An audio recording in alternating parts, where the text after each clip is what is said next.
Welcome to the School of Whispers podcast. This is your host, Stephanie, and I'm very excited to share this conversation with Jazmin Payne, grief educator, psychedelic integration coach, and licensed massage therapist. On this week's episode, she vulnerably shares her journey of coming to ayahuasca while processing the death of two loved ones, and how this path guided her to be of selfless service to others. Through her journey with this plant medicine, she found community and eventually became an events coordinator for ayahuasca ceremonies. She soon found herself helping countless humans make sense of their journey with ayahuasca and decided to get certified in psychedelic integration to better be of service. She has also dedicated herself to learning to embrace the mysterious process of grief, which is different for everyone, and has since become a certified grief educator. Jazmin lives her life guided by her purpose to help others find themselves again and thrive through all of life's transitions. Highlights from this episode: how the grief of losing both her brother and partner shifted her relationship with God, and how ayahuasca brought her back to her spirituality. We touch on the dark side of ayahuasca facilitators and a term she calls circus sitters, and she shares advice on maintaining safety within this space. She also talks about how one can show up for their loved ones in a time of grief, something I found so valuable, and why sharing the process of grief can be valuable for children to witness. If you would like to connect with Jazmin, whether that's to attend one of her events or to work with her, you can find all of her information in the show notes.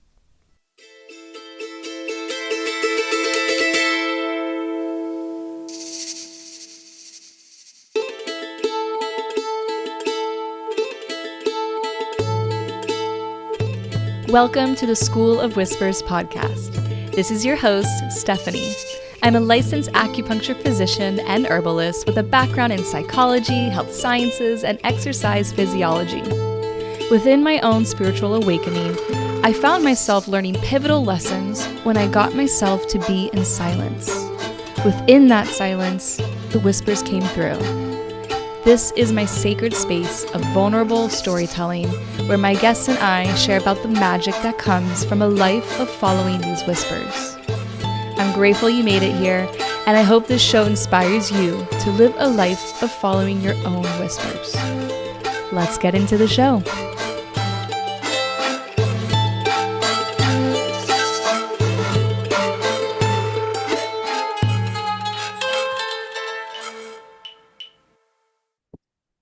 All right. Welcome to the show, Jazz. This has been such a long time coming. I'm so happy to have you here. This is actually, well, it's not my first interview for the third season, but it's the first time in months that I have sat behind a microphone and talked to somebody. So it feels like a homecoming for me. And so welcome to my home. And I'm so grateful you're here. And I want to just give you space to open the floor to introduce yourself and let us get to know you. Awesome. Thank you. I'm so excited to be on the show. Thank you for having me. And, thanks for inviting me into your home because I love deep, intimate conversations. If it ain't that, I don't want it. So I'm really excited to dive in with you. I am Jazmin. I started sitting with medicine, specifically ayahuasca, around 8 years ago after I went through some pretty big grief. Um, I lost a partner, and 3 years later, I lost my brother, and that brought me to the medicine, and it really helped me understand what was going on, and get to the other side of that grief in a way that I could still navigate my life. From there, I had been doing massage for many, many years prior to that. I still have a bodywork practice doing my massage and myofascial release. I also do spiritual life coaching, integration coaching. I help event coordinate and hold space for ayahuasca ceremonies here in Central Florida. And I am just wrapping up a course right now, becoming a certified grief educator, which has been a beautiful bow tie on top of all the things that I do. Yeah, it gave me a little chill because it really is full circle for you. But were you spiritual when you came to the table to ayahuasca? So my spiritual path is a little interesting. I was raised Catholic, but like never really paid too much attention to it. Then we really just stopped completely when I was probably 14. And then I really did nothing with it until I was 18 or 19. I was already living in Florida by myself, and I started going to church with one of my neighbors, and it was a huge mega church, and it was all dancing and clapping and praising, and I loved it. And then from there I went to massage school, and it was a super hippie school, and it was about the universe and crystals, and you had to wear white because the color reflections. And I got really deep into that, and I kind of just stayed there for a long time. And then, with losing the two people that I lost, I couldn't, people would say things like, lead on God and stuff, and I would get kind of angry, like none of that really made sense to me. I find that people, when they're going through grief, they either lean more into God or they really pull away. And I really didn't know where to go with that. I definitely was pulling away more than I was leaning in. And when I found the medicine, after my brother passed away, a friend of mine said, I think I have something that can help. And I just went. I straight up had no clue what I was walking into. I had never sat with mushrooms. I really didn't even smoke pot. Like, I had no idea what I was walking into at all. And through the process of sitting with the medicine, unpacking all that, like my relationship with God, it just became very profound. And it was just so apparent to me that God was with me and was walking the path with me and was showing up for me. And so over the last several years, I've really, really deepened my faith in not just like with God, but in how he shows up through the medicine, through the ayahuasca for me. So you say that God for you is that masculine presence? Because I noticed you said he. I've had some people say, and I don't know if I agree, but like ayahuasca is a god. Um, I can give my I opinion think on that. that's a little slippery slope. Yeah, I think that's a little, in my Exactly. opinion, maybe a slippery slope. I personally, so the way I started sitting with ayahuasca from the beginning, was through a specific structure called Santo Daime. Santo Mm, Daime is a Catholicism based. So you're singing about God and Jesus Christ, and also about the stars and the ocean. And the beautiful thing to me that really solidified it for me was that I didn't know what the words were saying because it was in another language. All I could go off of for the first 2 or 3 years was how it made me feel and how it was changing my life. And I was constantly listening to the music just because it was making my being feel a certain way. And after 2 or 3 years, then I started getting the English translations. And then it was just like, okay, well, the proof's in the pudding here. I didn't even know what this was saying, and it was making me feel what the words are saying. mm. And so now, you know, I'm kind of multifaceted in the way that I sit with ayahuasca. It is very much my spirituality. It is my main form of spirituality. I also go to church on Sundays. So I very much believe in God and Jesus. And I love how the medicine tied in the beauty of the medicine, nature, honoring the earth, and also bringing in calling in God and Jesus. And there's many ways to sit with ayahuasca, and I sit with many ways. um I have, and I honor all of them, but for me that way really is what solidified my relationship with God and Jesus Christ. Gotcha. Okay. Yeah. Thank you for clarifying that. Hmm. So I to continue to paint this picture of this relationship with ayahuasca, From that point, from those, so you've been sitting for 8 years. You said after the second or third year, you started to feel that I guess that enmeshment of what you were Mhm. kind of working towards, which was a greater connection after experiencing that grief. Because I mean, when we experience grief, God, that is one of the biggest question marks that Mhm. it creates for us. So why are we here? What happens after we pass? And what's the whole point of all of it?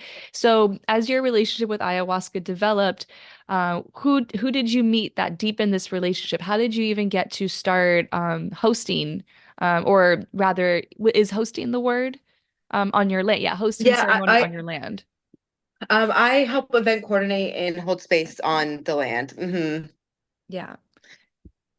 So yeah, how did this, is it somebody that you met?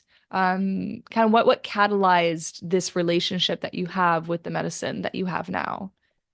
Yeah, so after the first one, so I'll kind of do a vulnerable share. The very first time I sat was out. There was like 50 people there. I had no idea what I was walking into. It's very common. The very first cup you drink, your very first time, you might not feel it. You might need to go get another cup, but I didn't really know that. And I drank the first cup, I felt nothing. And I'm watching people have all these experiences around me, and there was mosquitoes, and had a migraine, and I was just pissed. And I went up and I drank the second cup, and I'm very annoyed. And maybe 45 minutes later, I am sitting up and I'm thinking to myself, who the hell is sobbing like that around me? Like this is too much. And I'm like looking for to judge, I guess. I mean, now that I'm thinking back. And then I happened to put my hand to my face and I thought, oh my God, it's me. Oh, It's me. And I immediately went in a ball and put my blanket entirely over me. I didn't want to be seen in that. It took me actually like years to allow myself to be seen like that in ceremony. Like I would very much want to, like even if I was going to get well, I didn't want to do it in front of people. Like I don't know why. Um but yeah, I hid and I cried until the ceremony was over and then was still crying. Like it was hours, like hours of grief just pouring and pouring out of me. And when I left, I was like, yeah, I don't know if I'm going to do that again. And then I have been sitting pretty much every month for the last, 7 or 8 years. I never stopped. Um, but I was sitting with a group that I found here. After a couple of years, I kind of no longer resonated with that group, and I had a friend of mine. I actually had gone to the jungle by this point, and a friend of mine met someone in the jungle when we were there, and he ended up coming here, and he had been sitting Santo Daime for most of his life. And so we started sitting with them, just like 5 or 6 of us alone in their house. It was so beautiful, so intimate. And then I started learning how to sing the songs in Portuguese, really practicing. We would have little band practices, and I was really honing in my skills. I mean, we were sitting 2, 3 weekends a month at this point, and they were simple and beautiful. And then over time, it just grew and grew and grew. And then other people I met through the networking, they had this vision to buy this land, and they eventually bought this land, and I started going to the ceremonies that were being held there, and eventually I just moved into this. It happened organically. I never tried to make it to become this event coordinator person in it. One day he just kind of came over to me and was like, hey, do you mind helping out? And I'm like, no. And he said, can you keep track of the donations? And I said, okay, where's the list of the people? And he's like, yeah, I'm really bad at this. I don't have one. And so he gave me a blank piece of paper with all these people. And so from there, I'm like, okay, like this is kind of my wheelhouse. I kind of just honed in on that. And I just love being a part of it. And I love connecting. It's so beautiful because I connect with like each and every single person that comes in. Something I've realized, this is a little bit like off the question, but something I really realized recently was I was sitting in ceremony and I'm like looking around and I'm thinking how at some point in our lives, a lot of us have moments of feeling like very alone, and like no one understands. And then I like was just looking around and I thought, wow, every person here, because I know all of them so intimately because of my role here, every person here has been through some battles, and you're really never alone. You can look to your left or your right at any point in time, and every single person is carrying something hard, you Mm. know? And so it was just a really beautiful reminder, I guess, for me. So yeah, I don't know if I just went like, Oh, but that's okay. That's how we roll here. yeah. I've never met somebody who or spoken. Yeah, I've never met or spoken with somebody. I guess people don't really actively share these kind of things when you meet someone, but I've never talked to somebody like this who has done it once a month or every other weekend.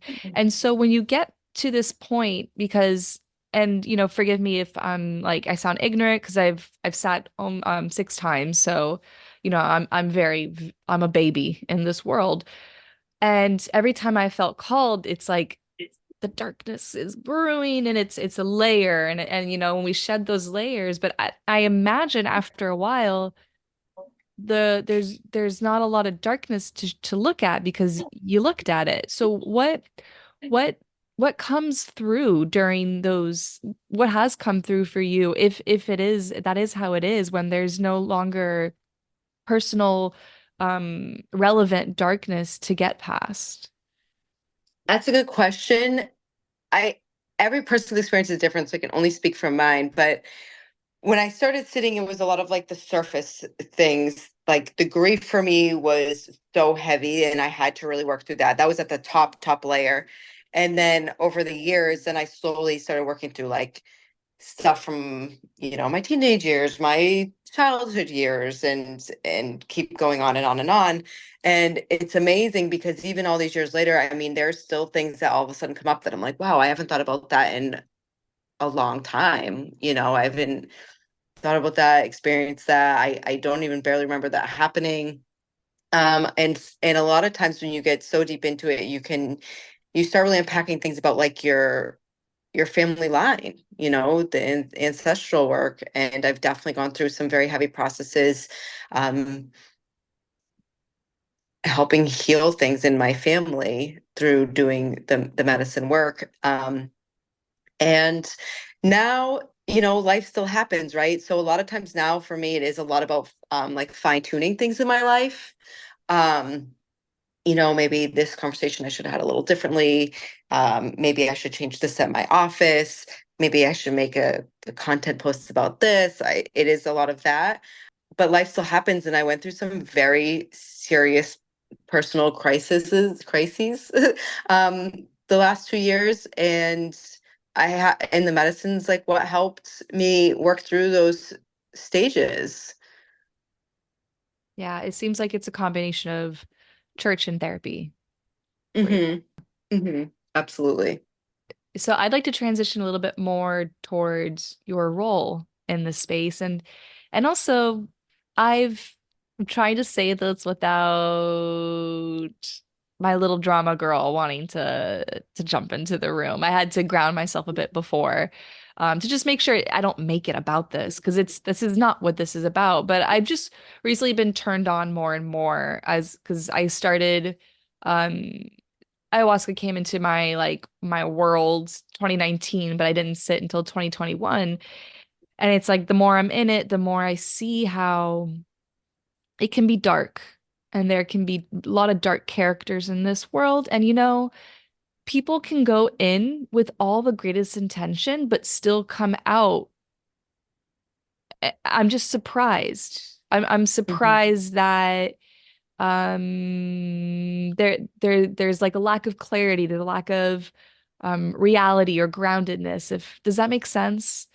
um Yeah, yeah, absolutely. and it's confused me. I especially over the past year, I felt really confused of like what really what does this medicine provide? And maybe it's a little bit of like a personal crisis I'm going through because while I do trust this medicine, I'm going through this phase of this unlocking the other side of it, like seeing the darkness within it. So I would love to touch on how your role within the space as an integrations Mhm. coach Coach. or Yes, a coach, how that's kind of unlocked for you. And also, yeah, I'd love to touch on a little bit on this. I don't know if I really have formulated a good question here. I, Yeah, I have yeah, thoughts. yeah, cool. Mhm. Let's take it away with your Uh, thoughts on all this. so, I always want to say this in a way that's like palatable. I think there are people that might go a couple times and then they think that they are just healed and they have cracked the code and figured everything out. And that's just not necessarily true. I'm not saying someone who sits with medicine has to keep sitting with medicine. I just see almost sometimes an egoic energy come with it. And then I also see a lot of spiritual bypassing. Like people are going to sit with the medicine, but they're not really doing the deep work while they're there, or they're not integrating it later. And so they just keep messing up messing up on in their regular life and then going back to sit with ayahuasca to clean their sins of the past month or whatever. And then they repeat and it's a cyclical pattern. um I think when it comes to like this darkness stuff, where we host our ceremonies, we are very protective of the land and the space and the people that are coming to receive the work. There are people that have asked if they could host ceremonies on our land, and we say no. I mean, we really take it serious who we allow to be on the land and the space and the integrity of the person hosting. Um, so it depends on how the person is protecting the energy also. We take that extremely seriously. You are working with the veil is lifted. The energy is thinner. Everyone's things can be flying around if the energy is not contained correctly. And that can be, I don't want to use the word dangerous, but it can be unsafe energetically. Oh, I think I honestly, I think danger is the word. I think, It um, is the word. I just don't want to put fear into people that are curious about the work, if that makes true. sense. Yeah, that's a good point. But But it can be dangerous energetically if you're not in a space that is contained, that is held in integrity, that the person who is serving the medicine really knows what they're doing. And that's the other thing. And you see people drink medicine a couple times and then they think all of a sudden they should be serving medicine. And babe, that's not how that goes. It's just not. It's not safe.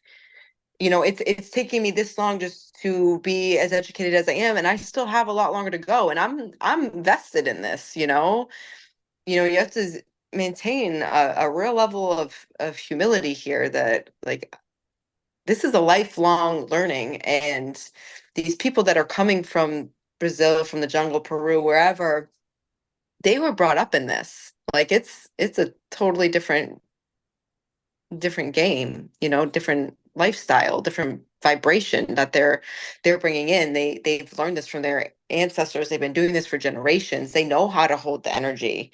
You don't just drink ayahuasca twice and know how to hold the energy of a group of people. You don't even know how to work with a person doesn't even know how to work with. It's taken me years now sitting because I'm holding space. I can identify certain things, certain energies that certain people are working with that I see start just coming out.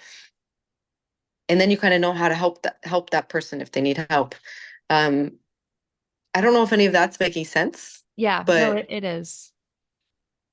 Yeah. Um, what are some for those who are listening, those who are new to this world, what are some questions that you ask people who are interested in sitting in serving at your space, and what are some red flags that come up? um so I mostly event coordinate, like I like basically vet all the people that are coming to receive the work. As far as the hosting, that is a conversation that the people that own the land have, and then they kind of talk to us that help them how we all feel about it. Um, and it's beautiful because we're all like a team here, making sure everyone feels good about them.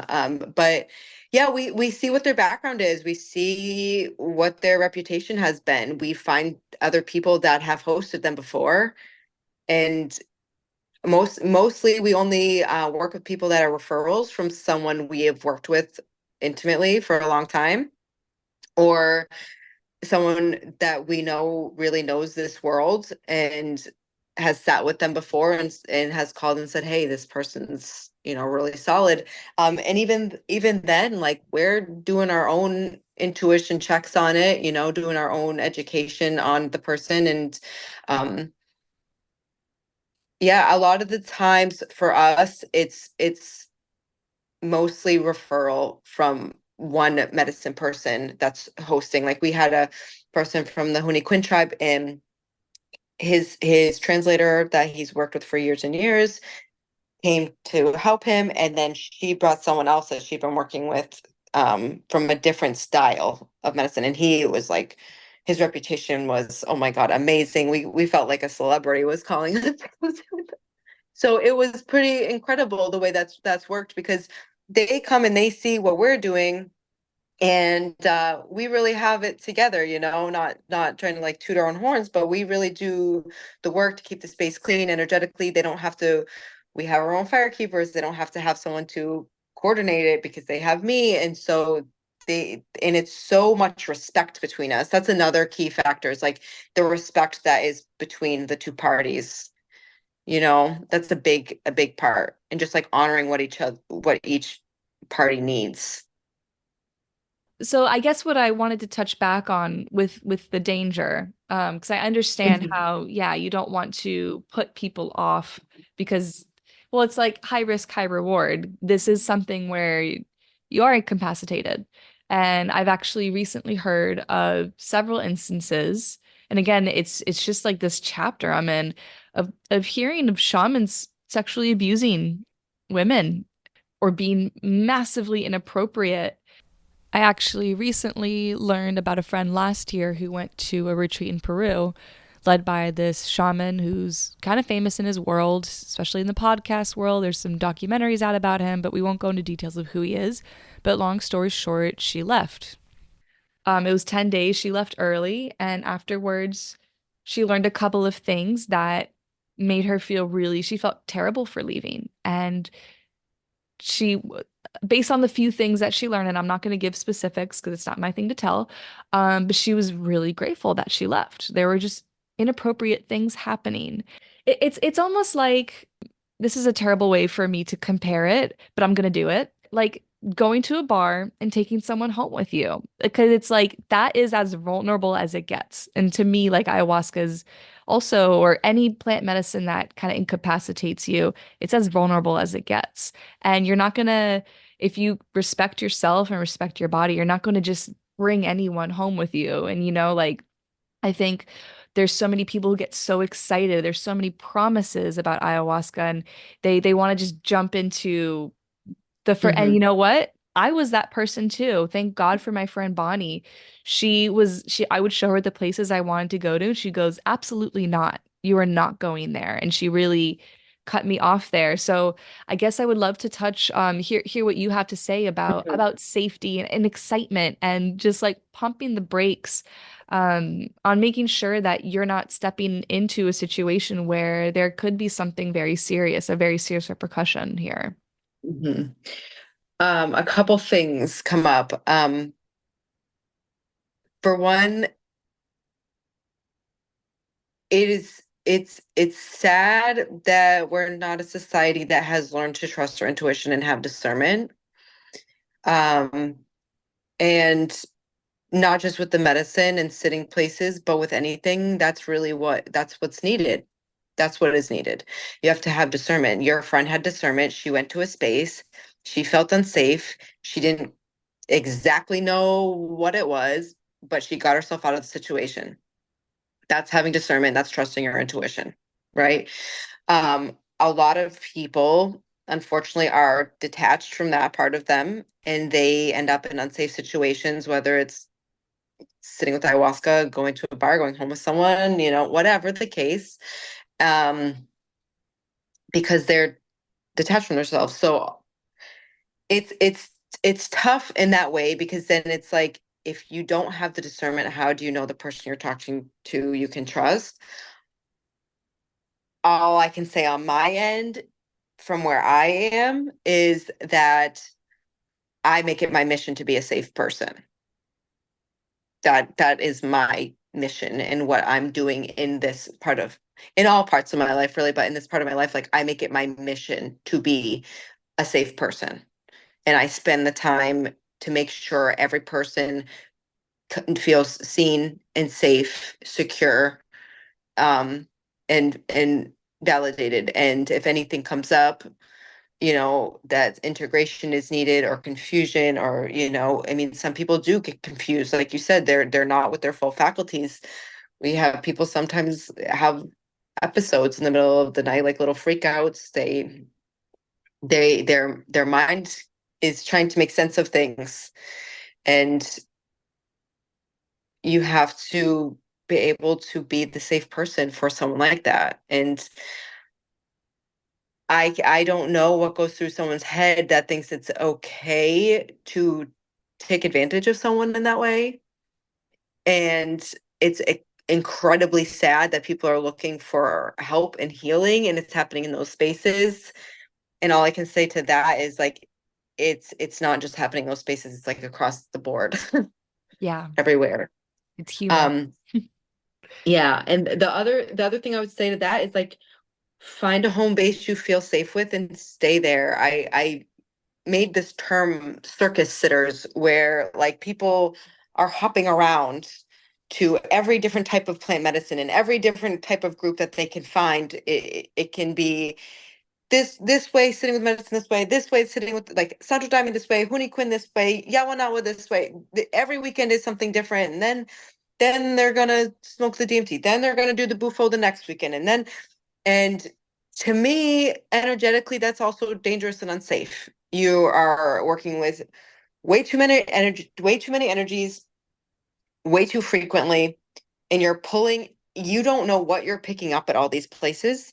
And then you're going to other places and you're bringing these energies there.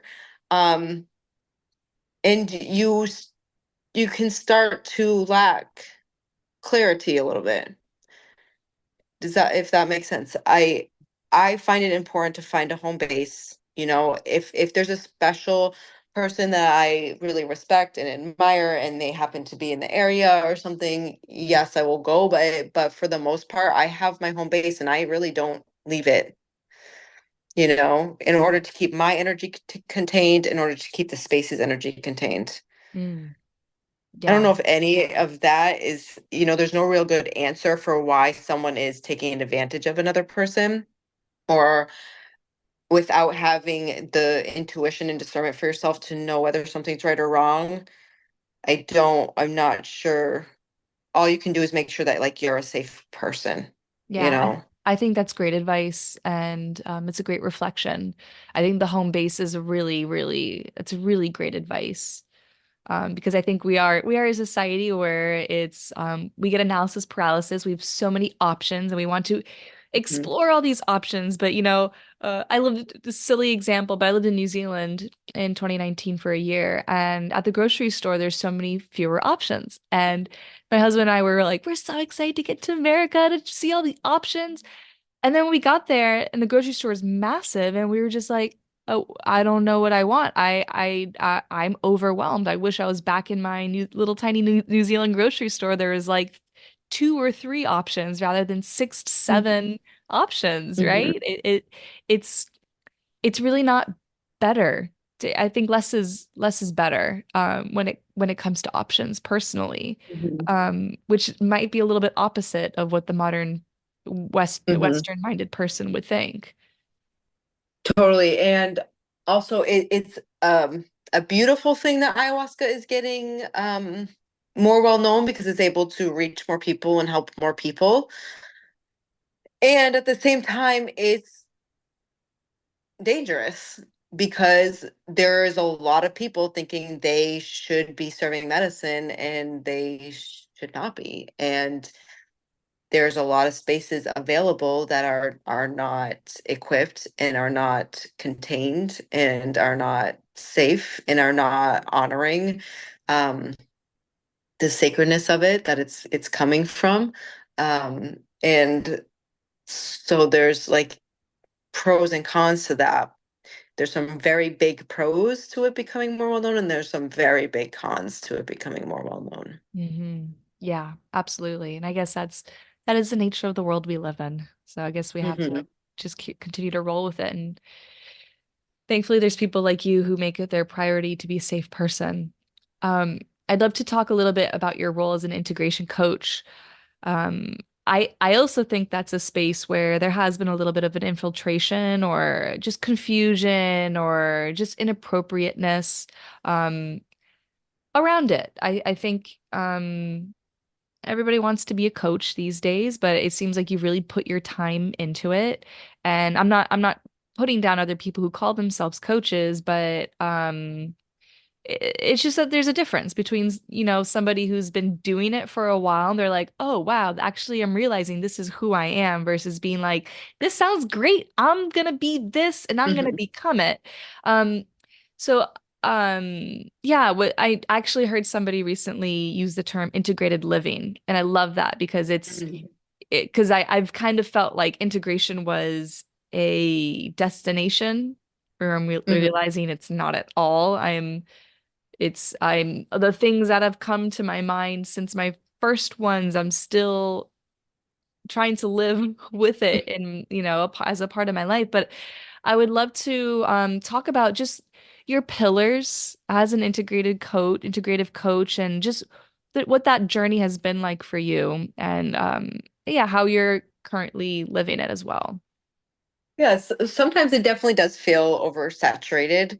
Um, And also, I have found some really amazing, incredible coaches on social media that have really blown my mind with education that they have dropped, you know? So it's just about really, again, discernment of who's in alignment with you and who is walking in their integrity. I mean, integrity to me is everything. So, but yeah, because of all my life experiences, it has led me to do all these things. I've done body work for 15 years.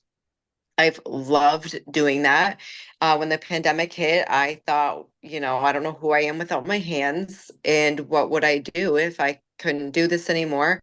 And always been interested in coaching way before it was like a hot word. Um, and so I got certified through a institute, like a Life Purpose Institute is called, spiritual life coaching. I did health and wellness coaching and relationship coaching. So I got certified in all of those. And then I took a training in California to do inner child somatic therapy and how to bring people through those types of processes, which was a huge tool and a lot more groundbreaking in some ways. Where do you feel this in your body? What does it feel like? When has this shown up before?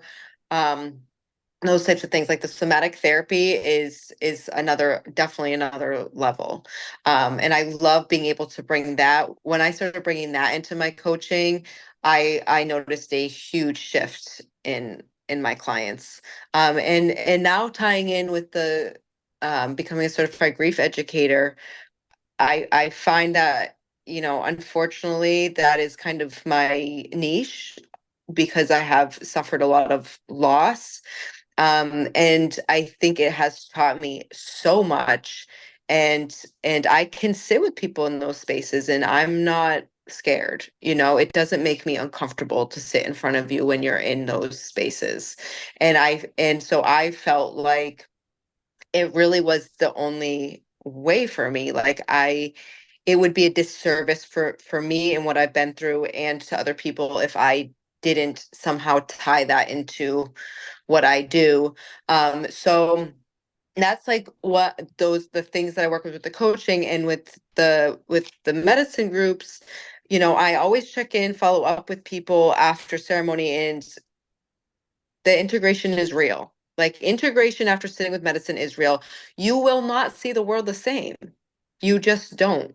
You can't unknow now the things that you know. You can't unsee the things that you've seen now. And it can be very jarring. And so it's very important. And I really encourage everyone to, reach out to me afterwards, set up a coaching call if things are coming up that need to be unpacked, because otherwise that's also something that can be, with sitting with medicine, energetically unsafe or dangerous, to not have the integration, to not have someone to talk to, when now the world is completely, it's gone, it's done a 180 flip for you. So, and I work with other people in my community, other sisters and brothers. I am do some workshops with one of the sisters women's workshops, and we're starting to lead some retreats. And we also can offer like one-on-one experiences with people if that's what's needed. Some people need like that much of a safe space if their nervous system is that short-circuited. Being with a lot of people is too overwhelming, and so we take the time to do one-on-one. Wow. You talking about not having that set up, that person to talk to, how it can be unsafe. Yeah. It's like we flip open our caps, somebody does a cuts around our forehead and we flip it open and we're a bunch of little kids running around the place with our crowns busted wide open. And oh my gosh, I mean, I've had a lot of people come to me for acupuncture or like other things trying to make sense, and I'll say I I hear you, I'm here, and I'm also not qualified. And it's Hmm. yeah, and recommended them to find a therapist, to find somebody who's really Hmm. qualified, because like it really is, it's some fucking tough thing. Or it can be mind-blowingly beautiful, and then you come back to your real life and you're like, none of Right. this matches everything. Right. Yeah, it's so challenging. 100%. Um, 100%. this might be a little bit off top. I mean, it is on topic for you, but maybe it's segueing a little bit. Kind of before we close things up, I would love to talk a little bit about grief. And I think it would be remiss for me to not take this opportunity to ask you about that, and how we can show up for people within grief. And yeah, I think what you've learned about being a support, because I'm somebody, a lot of those that I love have lost their loved ones. I've lost my grandparents at such a young age that in this mature conscious body, I haven't really experienced the level of grief of losing somebody you love in this life. And I often do feel lost on how to be there. Hmm. Hey, actually, I'm watching this dog, and he lives down the street from me. This ties into the the beautiful parts of grief. He lives down the street from me, so I've been walking. I've lived here for 5 years. Now he's here. He is. Hi, Bubba. So So I've seen him for a long time, and the first time the owner actually asked for me to babysit him, his name's Cooper. The dog's name is Cooper. That's also my family's name. Jeez. It's also my family's name. It's my middle name, and it's my mom's last name. And last May, my cousin passed away, and his last name was Cooper. mm, And at the year anniversary of his death was the first weekend I watched this dog. So it was so symbolic for me that, I've known this dog for years, and then all of a sudden his owner asked me to watch him, and his name's Cooper, which was my cousin's name, and it's the same weekend of the anniversary of his death. And I'm like, these things you can't make these things up. So I have a very special connection with this pup. boy. um so yeah, let's see with the grief. I think grief is one of those things that until you experience it, it's just not something you can understand, um, which is a good thing, you know? It's a good thing. I think the best thing you can do for someone going through grief is just to be there. There is like nothing you can say or do to help a lot of the time. When I am in a place where like friends of mine are grieving their parents or their siblings, someone close to them has died, I do not text them and ask them, how are you doing? Because I know they're doing fucking terrible. I will just send them a heart. I will just send them a hey, checking in. I will just do it every few days. They know that there's no obligation to answer. They just know that like, hey, I'm here. And I think sometimes just that is is extremely helpful and supportive to someone who's grieving. Yeah. Okay, so I'm having this memory come up of when I was in college. Yeah, and she doesn't listen to this podcast, and I won't reveal names, but I think I fucked up. I in college I had one of my close friends from kindergarten, her dad tragically suddenly died. And I was very much there throughout the first couple of weeks of that, the shock and the trauma and the grief. And then after a while, she kind of started to pull back away from me. And I would just send her, like, hey, love you. Hey, thinking of you. And then after a while, I said, um, I don't know if I'm doing this right. I was like, I want to be there, but I may be overwhelming you, but I don't want to like not text you, but I also don't want to over text you. And it just came off totally wrong for her. And she was just like, how dare you? Like, I am grieving the loss of my father, and you want me to tell you how to be there for me? And maybe it was just her anger that the friendship ended, unfortunately, which is something I still feel in my heart to this day. And but yeah, to this day I still wonder, did I do that? And maybe my wording, the way I remember it was wrong, but yeah, to this day I still wonder like how could I have done that different? I don't know if you could have, honestly, because you were being authentic. You were saying like, I, I don't know if I'm doing this right. How can I show up for you? I mean, that's a that's not a bad question. The thing is that most people don't know the answer. They don't know how they need someone to show up for them. But we also can't read minds, right? Like you can't read her mind. Yeah. So grief is just one of those very complicated things. Um, and it's just so not linear. Hmm. You know, it's I am sorry and I feel for you that the friendship ended because grief is just confusing and I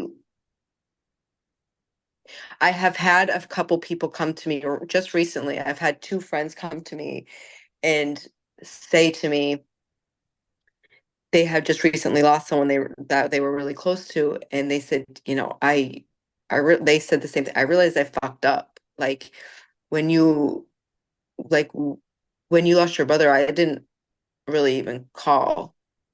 Like I reached out when it happened, and then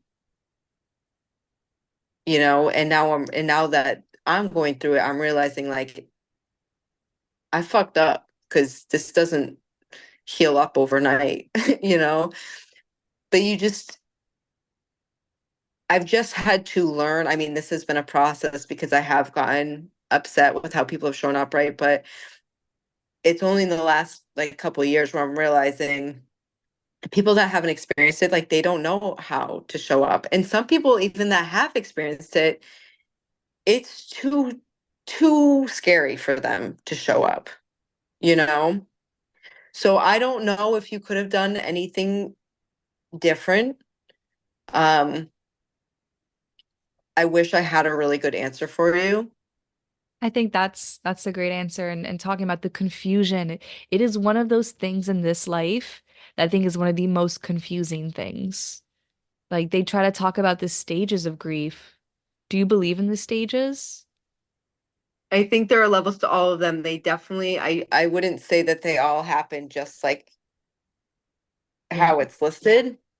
And I have sometimes where I think I have acceptance over. I will say this. I do have a lot of acceptance over my partner's passing. It was 10 years ago. I was 25. I understand the pain he was in. I understand the situation.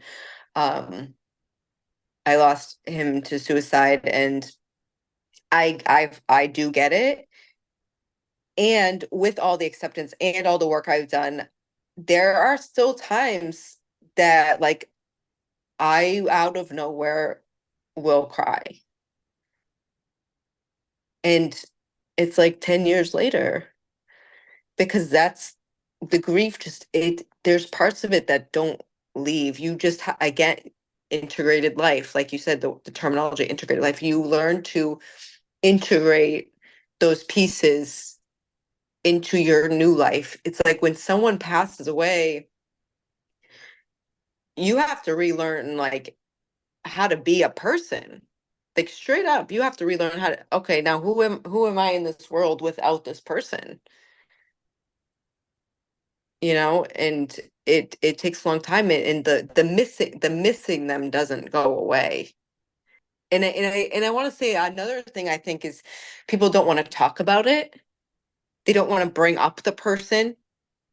And this is something they even talked about in the grief education course I've been taking with David Kessler is people don't want to talk about it, right? It's like if you lost someone very close to you and then nobody brought up their name. It's like, well, they don't because they don't want to like bother you or something. And it's like, well, I think about them all the time. I don't ever forget that they're gone, you Mm, know? And I think it makes the other person more uncomfortable. yeah. They're so worried about how, like you said, it's very common. They don't know how to show up. Like you said, I don't know how to show up. These people, they don't know how to show up. Do they talk about the person that passed? Do they not?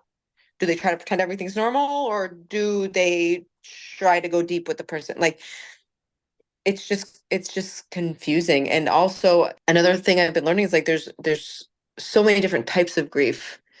And there's like ambiguous grief. There's grief that like doesn't have answers, or it's not really seen, or like like with miscarriage, for example. I had a miscarriage a couple of years ago, and I there is still a part of a woman that has a miscarriage where I can't speak for all women, but like they grieve what could have been, and the fact that they'll never see what this child looks like, X, Y, and Z, and yet it's not really talked about because it was never a physical human being. So there's like just so much complex layers, and I don't know if there's any. All you can do is just be. I think that's the best way to show up for someone grieving is just to show up and be, even if you're sitting in silence with them. Yeah. Thank you. Thank you for sharing that. If you could if you had a child, a fresh clean slate, how would you, and because I know a part of it is that this society we live in is so separate from death, where there are different societies where it's just so a part of life. If you had a child who's a blank slate, what would you teach them about death and grief? I would want them to know it's okay to have the emotions that are attached to it. I can say when my cousin passed away, his sister, my other cousin, I'm very close with her, and she didn't really know how to talk to her son about it. And it was very hard, and she and her and I had a conversation, and I just shared with her that it is important. It is wildly important and imperative that your son is able to see his mom be sad and grieve and miss her brother, and at the same time be able to still be a person, still show up and love her son, and let herself heal. And it is it is an opportunity for your son to see that sadness and happiness can coexist at the same time, and that it is imperative for kids to not learn to repress their feelings. And if they're learning to repress it, it's probably because they're learning it from us, and that is doing no one a service, because then they're like me and they're 28, 29 years old, and they're going to drink ayahuasca because they're so lost that they just, I love seeing. I see another thing to add to that for the kids is I see people bringing their children up in the medicine, and it is the most healthy, beautiful. If people in Western society, they get so worried and so scared about their child drinking the medicine, and it's like your child's experience is not going to be ours. They didn't have 30 years of unpacked shit, 40 years of unpacked shit. And if we started when we were little, we wouldn't be sitting here with dysregulated nervous systems and not know what the fuck to do with ourselves. And it gives the child, again, like the most beautiful part about it is it gives the child a chance to see a group of adults that are being responsible for themselves, that are having processes that are sometimes hard, and the child does not have to worry. The child never has to worry that their mom is sad, their mom is crying, their mom is maybe getting well. They never have to worry that that person over there is getting. The kids are just dancing around the fire. They're not worried. Their nervous system is a reflection of our nervous system. I think that's my biggest thing with all this. Their nervous system is a reflection of our nervous system. If they're with a group of adults that are going through a hard time, and our nervous system is regulated at the same exact time while we're having this process, they're not going to be worried, and they're going to know it's okay to cry, it's okay to feel angry, it's okay to get sick, it's okay to be overwhelmed, it's okay to feel anxious sometimes, and I'm safe while it's happening. And Wow. to me, that's a gift to give to your kids. That I feel like that brought us full circle here from ayahuasca to grief to ayahuasca. That's beautiful. And it's so my yesterday was 1 year ago. I came out of my first 10-day dieta, and I learned how it was all about learning how to regulate my nervous system. Like sitting with fear, like literally like things that I could have learned as a child, and I will teach my children. It was all literally learning how to sit with myself and help myself regulate.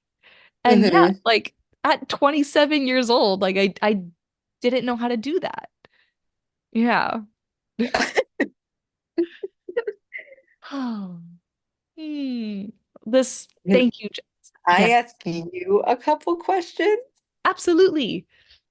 Because I know that you just went on your own journey with a different plant medicine. Yes. Yes. Is there anything you're ready to Yeah, oh my gosh, there's share so with much to us? say. There's so much to say. Well, I'll just let you ask and I'll answer. So, I know about the plant medicine ibogaine. It saved one of my friend's life from a terrible drug addiction, and that's what very much known for. Um, so I'm curious as to what was your pull to wanting to go do this Yeah. incredibly intense plant medicine. So when I got out of my dieta last year, I started having dreams about it. And I was like, fuck no stuff. You're not gonna go and you just did 4 ayahuasca ceremonies. You're not doing more plant medicine. We're good. And and it's funny because my dream in hindsight was so akin to what iboga is like. And in my dream, I was in a cyclone and it was swirling and around and around. And I saw a friend of mine who I know who serves. And I reached out to her, I was like, please. And she held my hand and she's all smiling, giggly. And iboga's very cheeky, goofy medicine. And I go, please make it stop. And she giggled and go, no, I'm not gonna make it stop. And I that was a reoccurring dream. And then whenever I would think, I would start to do a little bit of research whenever I would think about it, I would start to feel very woozy and very drunk. And then I'd be like, stop thinking about it, just get it off your mind. And you feel very woozy and drunk on it. So about maybe 7 months ago, I reached out. I reached out to my maybe it was like 9 months ago, I reached out to my friend and we had a little session together. And she said, you should reach out to my friends, Troy and Joe. It's a couple, and they were at the time about to leave. They worked in Costa Rica at a clinic, or a retreat center slash clinic that serves Iboga, and I think Ibogaine as well, but I'm not sure. I'd have to look that up. But they left that center because it wasn't in integrity, and she says you should reach out to them. And I did, and it turned out they moved to Sarasota. And so our first conversation, I spoke with Joe and I told her a little bit about myself, and she asked me why, and I said I don't really know why. And Joe told me, I told her I was a twin. She goes, "Oh, in Gabon, which is where Iboga is from, they worship twins and they worship the mothers of twins." And she goes, "You're gonna have a special relationship with Iboga, as a twin." And so I guess that's why. I don't know, but I gotta tell you, I can see myself having a lifelong partnership with this medicine, and I'm just fascinated and obsessed with how it works on the brain, and and what it can do for mankind, and the history of it. Oh my God, just it was just one of the most profound experiences of my life. And I told you that what's something that's really strange, and I don't think a lot of people would say this. I don't think my husband would agree, but I found it to be less, I don't want to say easier or more difficult, but I found it to be less challenging to sink into it than ayahuasca. I felt more at home within it. And why that is, I'm not really sure, but yeah, that's I love hearing the end of that because I think that people that are drawn to plant medicine all have one that is their medicine.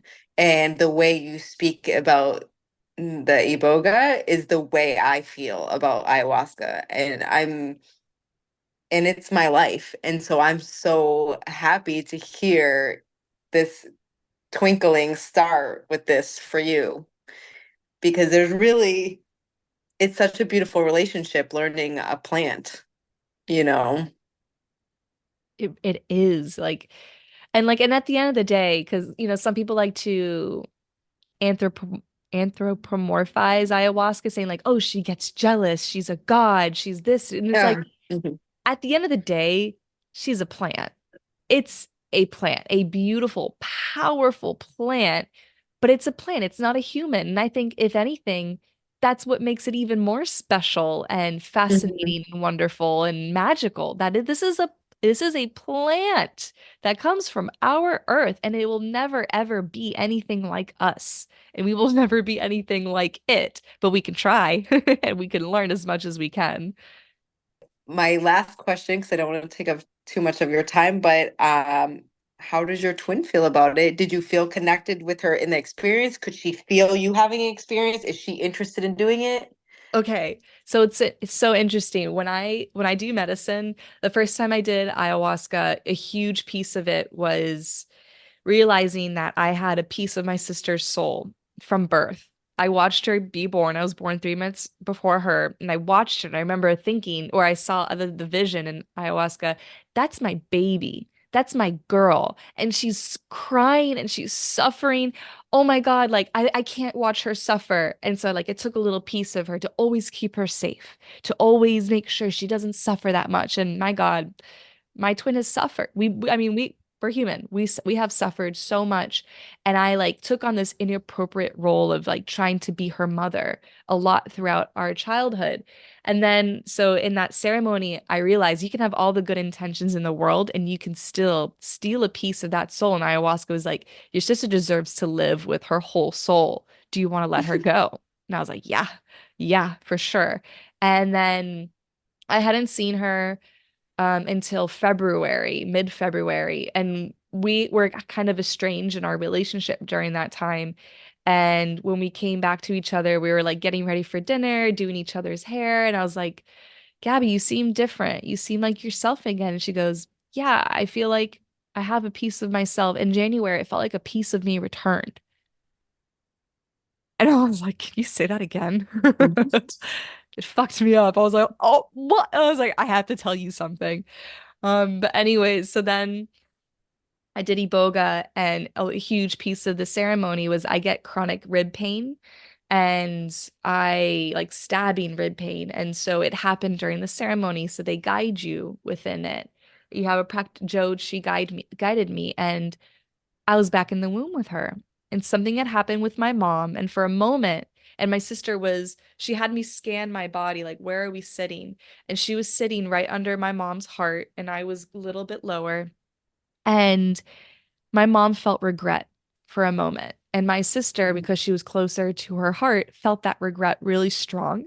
And and again, like who knows if how real this is, but this is the story that was held in my body.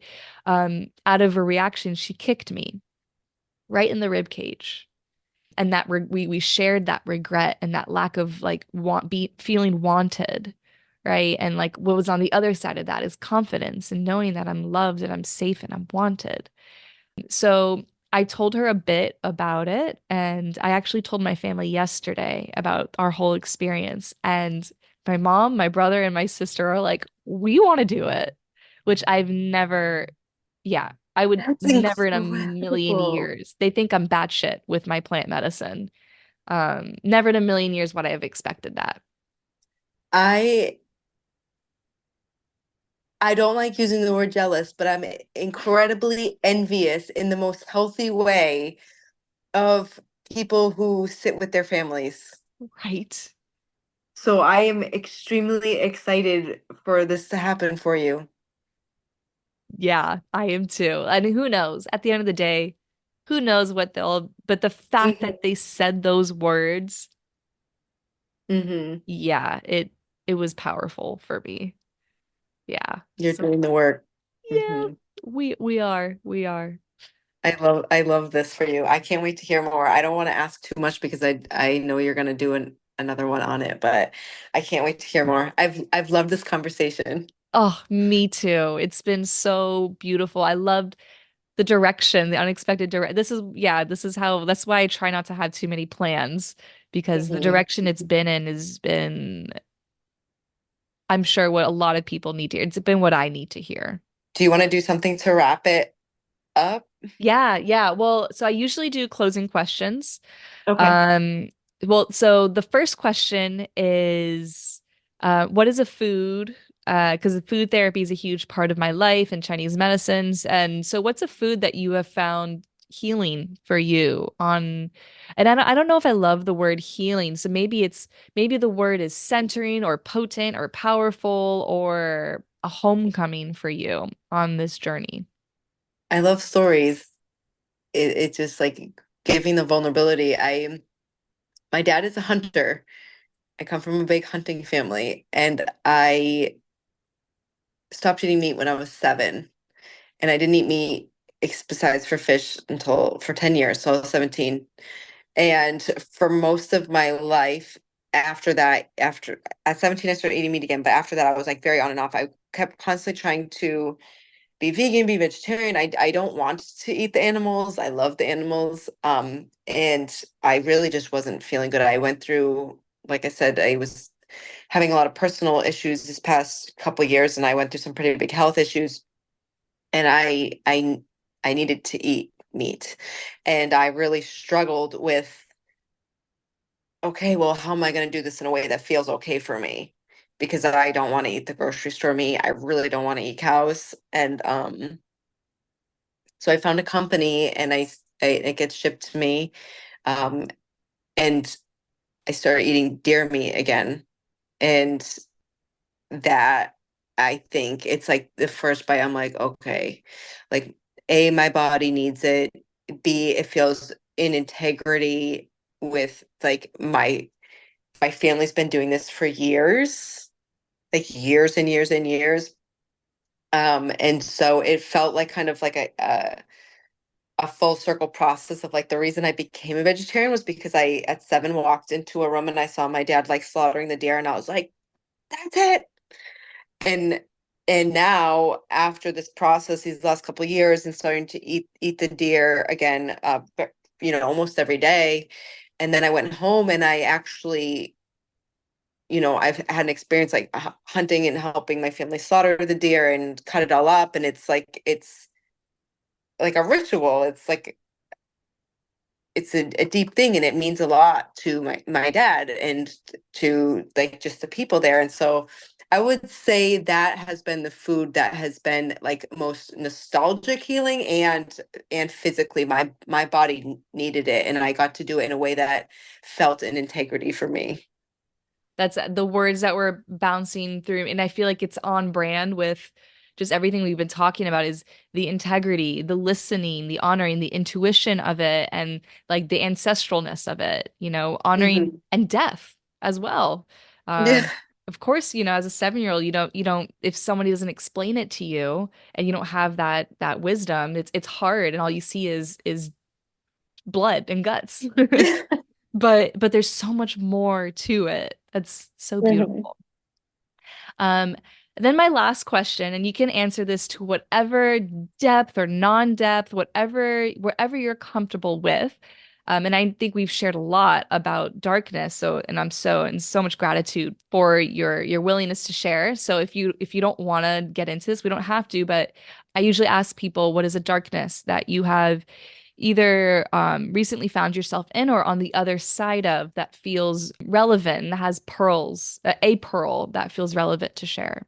There's been a lot these last couple years. I've I've had to make my circle a lot smaller over the last couple of years. And um also I'll just say this. I got out of a very, very difficult relationship a year and a half ago, and it's been very difficult for me to forgive.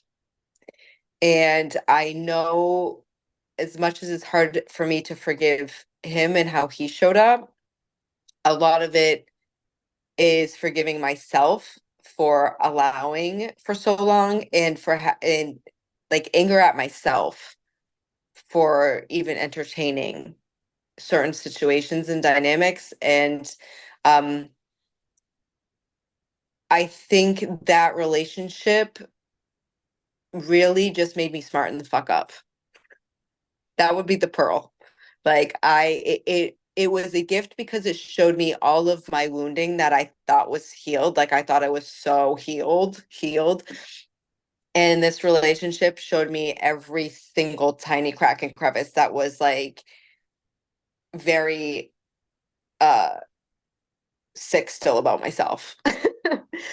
And so through that process and through really holding myself through that breakup and getting like the help I needed and creating safety in my nervous system while I went through it, and just like loving myself through the process, um, and really just smartening the fuck up for like what do I really want in a relationship, and how do I want to show up in a relationship in the future, and how do I want the other person to show up. I think that's like the biggest pearl was just like a different layer of wisdom that came with its own set of grief, because I have been through a lot of things, and I have realized now that like I had this tiny sliver stuff of innocence left, of naivete, of thinking that people couldn't be that cruel or unkind or hurtful.